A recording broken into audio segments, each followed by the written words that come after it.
तो बच्चों पिछले पाठ में हमने इस पंक्ति तक देखा था, यतो हि अत्र वंश वृक्षाणाम प्राचुर्यम विद्यते, यानी ये जो 7 बहनों का प्रदेश है सप्त भगिन्यः, इसमें वंश वृक्ष यानी बाम्बू के पेड़ बहुत ज्यादा पाए जाते हैं, इसलिए हर चीजें वहां पर बाम्बू से ही बनती है। ये चीजें हमने देखी थी। और अब आखिरी लाइन इस पैराग्राफ के यहाँ पर है, सांप्रतम वंशोद्योगोयम अंतरराष्ट्रीय ख्याति अवाप्तोस्ति। ये वाली लाइन में समझाता है सांप्रतम। इसमें सबसे पहला शब्द जो है वो है सांप्रतम। सांप्रतम का अर्थ होता है आजकल, अभी के दौर में, अभी, नाउ, इन अर्थ में सांप्रतम का इस्तेमाल होता है। तो अब वंशोद्योगोयम, अब इसको समझो, वंशोद्योगोयम क्या मतलब है वंशोद्योगोयम का, मैं आप लोगों को समझाता हूं, यहाँ पर टाइप करके समझाता हूं। देखो, वंश जमा उद्योग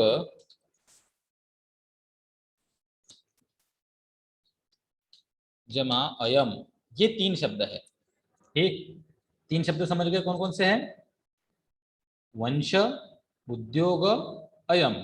अब इसमें से ये जो पहला शब्द है इसके अंदर वंश, वंश का मतलब होता है बांबू, और उद्योग यानी कारोबार, और वंश उद्योग से वंशोद्योग शब्द बना यहाँ से यहाँ तक, यानी बांबू का कारोबार। और अयम के यानी यह, तो अयम यानी यह वंशोद्योग, यह बांबू का कारोबार अंतरराष्ट्रीय ख्याति में अवाप्तोस्ति, इसने क्या किया है? देखो बच्चों, इसके अंदर यहाँ ख्याति शब्द है। ख्याति का मतलब होता है प्रसिद्धि। अंग्रेजी में आप लोग उसको फेम भी बोल सकते हो, फेम। और कैसी फेम?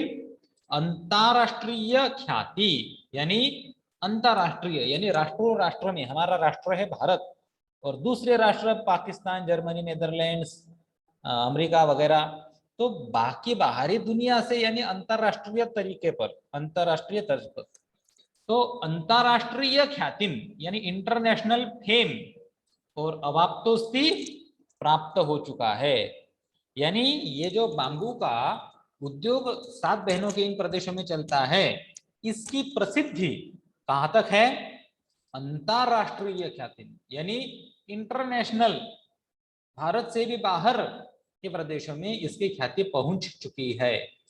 बच्चों, मेरे प्यारे बच्चों, क्या ये आखिरी वाली पंक्ति आप लोगों को समझ गई? यस दादा। हाँ, बहुत बढ़िया, बेहद बढ़िया। अब देखो, आखिरी के 2-4 संवाद है यहाँ पर, मैं इनको पढ़ रहा हूँ और पढ़कर आप लोगों को समझाता हूँ। देखिए, अब अभिनव वदति, अभिनव नाम का एक छात्र कहता है, भगिनी प्रदेशोयम बह्वाकर्षकः इति प्रतीयते। अब देखो यहाँ पर अयम शब्द है इसके अंदर छुपा हुआ, फिर से इसका संधिच्छेद में करता हूं, भगिनी प्रदेशः जमा अयम, ऐसे ये 2 शब्द है। कहां पर है? ये वाले अयम, ये अयम यहाँ पर संधि से जुड़ जाता है, और भगिनी प्रदेशोयम यानी भगिनी प्रदेश अयम। अब अयम का मतलब है यह, तो यह भगिनी प्रदेश, ये 7 बहनों वाला प्रदेश, प्रतीयते प्रतीत होता है, एज्यूम, सीम्स, ऐसा लगता है। कैसा लगता है? बह्वाकर्षकः इति प्रतीयते।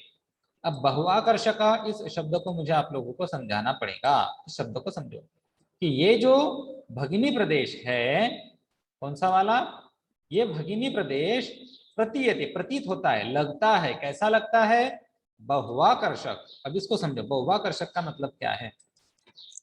इसमें संधि है बच्चों, और इस संधि को आप लोगों को नोट करके रखना है। इसके अंदर है यण संधि। कौन सा संधि? यण संधि। अब यण संधि मैंने आप लोगों को सिखाया हुआ है, क्या होगा इसका संधिच्छेद? मुझे आप लोग बताओ, मुझे तो पता है लेकिन आपको कैसे जानना है? बोलो, बहुवाकर्षक, हाँ, संधिच्छेद कीजिए। सोचो, परीक्षा में ये प्रश्न आ गया है, क्या लिखोगे तुम लोग?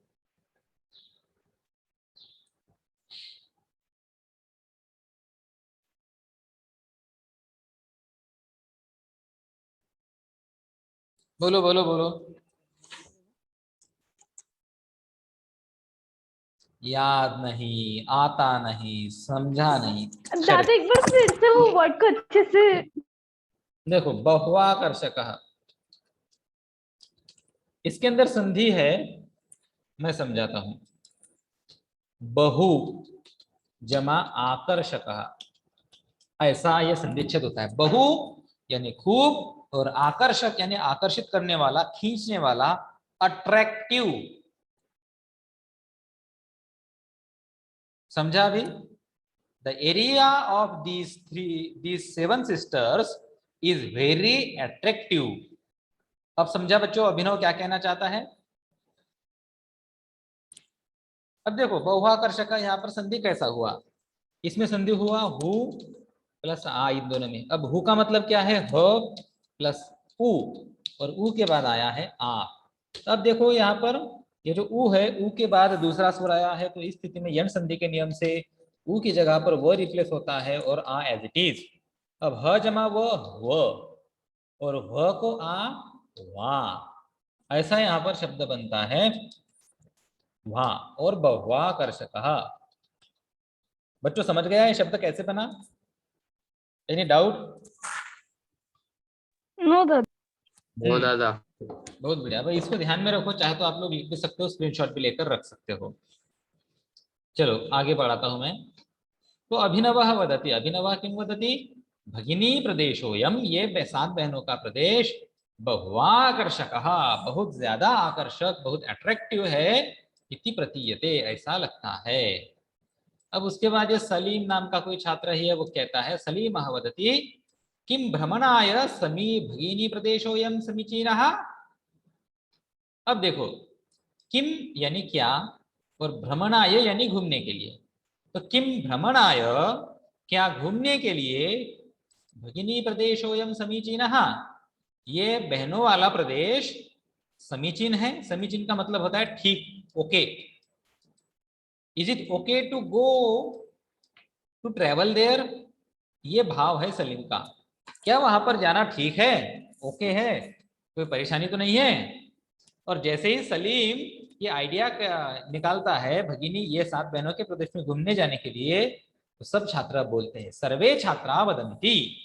किम वदंती, कथम वदंती? उच्चैः वदंती, जोर से बोलते हैं, महोदये, सब सभी छात्र बोलने लगे, आगामिनी अवकाशे, आने वाली छुट्टियों में, वयम तत्रैव गन्तुम इच्छामः, हम वहां पर ही जाना चाहते हैं।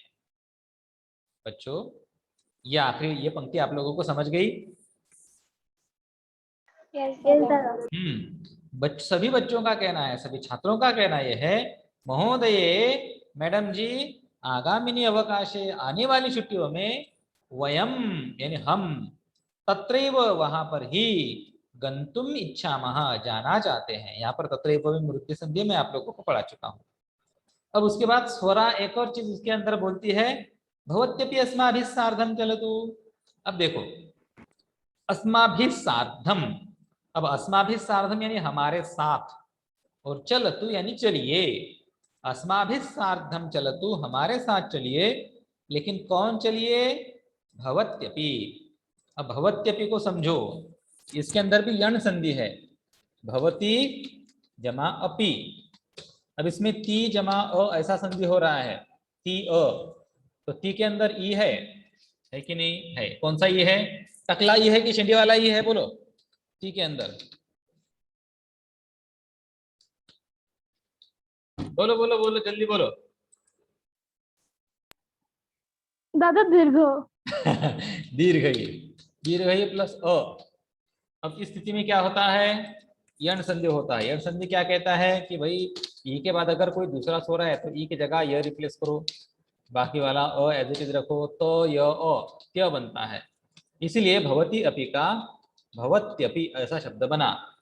अब यहाँ पर भवती का मतलब क्या है? भवती का मतलब होता है आप। अपि का मतलब क्या है? अपि यानी भी, तो भवत्यपि यानी आप भी, तो आप भी हमारे साथ चलिए। भवत्यपि अस्माभिः सार्धं चलतु। अब उसके बाद अध्यापिका क्या कहती है? रोचते मेयं विचारः। रोचते अच्छा लगता है, क्या अच्छा लगता है? अयम विचारः, यह विचार किसे अच्छा लगता है? मैं यानी मुझे। रोचते मेयं विचारः, मुझे ये विचार अच्छा लगता है। और अंतिम वाक्य ये अध्यापिका कहती है, एतानि राज्यानि तु, ये है राज्य तो, ये सारे राज्य तो भ्रमणार्थम, भ्रमण करने के लिए, घूमने के लिए, स्वर्ग सदृशानी, सदृश यानी के जैसे, किसके जैसे, स्वर्ग सदृशानी, स्वर्ग के जैसे हैं इति, ऐसा अध्यापिका कहती है। और इस तरह से हमारा ये पाठ खत्म हो जाता है। एतानि राज्यानि तो भ्रमणार्थम स्वर्ग सदृशानि सन्ति, ये राज्य तो घूमने के लिए साक्षात स्वर्ग जैसे ही हैं। तो बच्चों इस तरह से मैंने आप लोगों को ये पाठ पढ़ाया। क्या आपको इसमें और कोई शंका, समस्या, प्रश्न है? यदि है तो जरूर पूछिए। नो दादा। अब देखो, हमने पाठ नो का दादा। पठन तो पूरा कर लिया, मैंने आप लोगों को हिंदी अनुवाद भी बता लिया। बोलो सिद्धि, क्या बात है? दादा आपने हमें यण संधि सिखाई पर उसे हमें नोटबुक में नहीं लिखाया।